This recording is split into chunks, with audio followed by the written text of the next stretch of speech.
Thank you to Mr. Chawla for an excellent presentation and a detailed exposition of what Kutumba has done and how they have developed it. I think I can only reiterate that what has been done in Kutumba is in the broad objective of the ease of living of residents and how to promote that ease of living. And in fact, which is also the primary objective of Aadhaar going forward, how it can help in the ease of living. Kutumba has also gone forward in moving from perhaps an application-based uh, schemes to a entitlement-based system, which only helps residents going forward. And very often people are not aware of the eligibility of schemes, and that awareness of eligibility automatically comes, or the government itself is able to determine the eligibility. I think I'll just focus on two or three things going forward, which have been alluded to by Mr. Chawla and before that by Mr. Sinha and Mr. Seth also. One is on the 44B2 of the Aadhaar Act, which is the section 4, subsection 4, and then B2. And essentially that focuses on how Aadhaar can be leveraged for good governance. And essentially, there are four aspects of good governance which have been focused upon. One is, of course, it should be in the interest of good governance. The second is if it can prevent leakage of public funds. The third is it should promote the ease of living of residents. And the fourth is on enabling better access to services for them. So these are four broad categories under which this section can be utilized, and which is what was mentioned by Mr. Chawla, how Kutumba helps in that.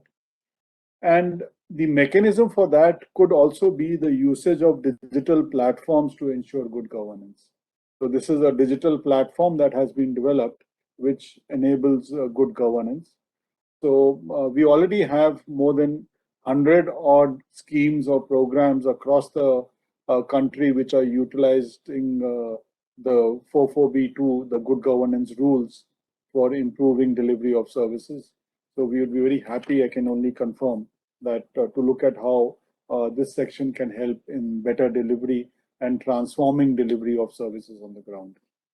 I may add that currently there are nearly 1,000 schemes which are utilizing the Section 7 mechanism, which is where there's a transfer of a benefit or a subsidy or a service.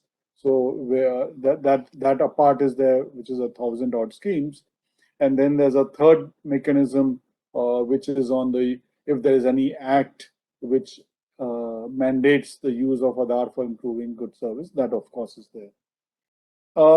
As far as the utilization of this social registry is concerned, there are just two or three things I would like to mention. One is obviously the objective and the purpose.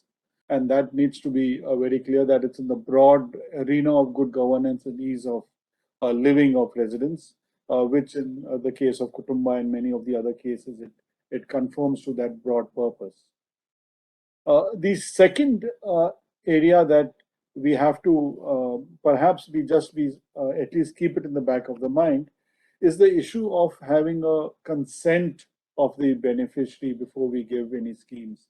That's very important to consider, because there could be some schemes where a person could be eligible, but they may not want that particular scheme.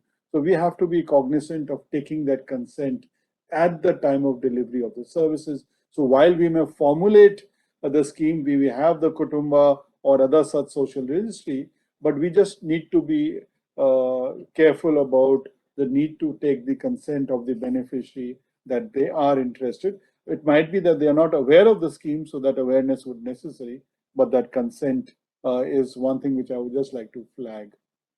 And another aspect of this is the issue of privacy and security of data.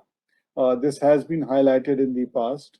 Most of the government programs and the systems have a built-in system of data security built-in, data privacy ensured by ensuring that only what is in the public domain is mentioned. In fact, I noticed in the slides that Mr. Chawla had used the masked Aadhaar, the last 4 digits, which is what is the right way of doing it, so that we are cognizant, and as governments implementing programs, we just need to ensure that we take care of the issues of privacy and security of data.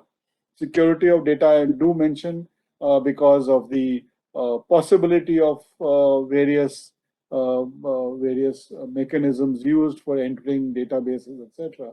And I think we've now had sufficient experience in the government to take care of that security of data. And Kutumba and other schemes are taking full care on that. One other aspect which I would just mention, which Mr. Chawla had mentioned about linking with the births and deaths. It's a very important area. There is a Registrar General of India with whom we are working on, and there is the Registration of Births and Deaths Act. So we are trying to see how this can become harmonized so that the issue of inbuilding the births and deaths in many of these registries becomes so much easier. And I'm sure going forward, we'll find a mechanism to do that. So I would just like to again congratulate Mr. Chawla and his team for doing exemplary work, and also showing the way perhaps in how good governance can actually transform delivery of services for the benefit of people, while we take care of the issues of privacy, security, which are extremely important. Thank you.